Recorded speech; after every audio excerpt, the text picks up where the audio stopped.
আল্লাহ নবী বলছে, আমার উম্মত যখন শেষ জামানায় গানে আসক্ত হবে, গায়িকায় আসক্ত হবে, নৃত্যে আসক্ত হবে, বাদ্যযন্ত্র বেড়ে যাবে, হালাল পানির মতো মদ পান করতে থাকবে। আল্লাহ রাসূল সাল্লাল্লাহু আলাইহি ওয়াসাল্লাম বলেছেন, ইজা যাহারাতিল কাইনাত ওয়াল মাআজিফ ওয়াস্তাহাল্লাতিল খামরা। আল্লাহর নবী বলেন, আমার উম্মতকে তখন মাটিতে ধসিয়ে দেওয়া হবে, পাথরের বৃষ্টি বর্ষণ করা হবে, চেহারা বিকৃত করে। কোনদিন রাত গভীরে এই নাফরমান এমন হতে পারে, আল্লাহ মাফ করে দেন, কোনদিন রাত গভীরে শুইবার পরে ঘুম থেকে, গানের আসর থেকে, বাদ্যের আসরে, মদের আসরে, জুয়ার আসরে। প্রিয় ভাই আমার, আল্লাহর কসম, মুহাম্মদ আরবি 1450 বছরে মিথ্যা বলে নাই।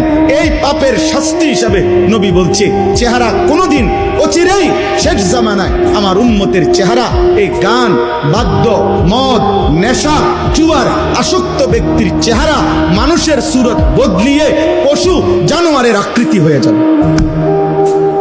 কোনদিন হয়তো দেখবে, সে কোন এক জেনারেশন হয়তো দেখবে বান্দর হয়ে গেছে, শুকর হয়ে গেছে।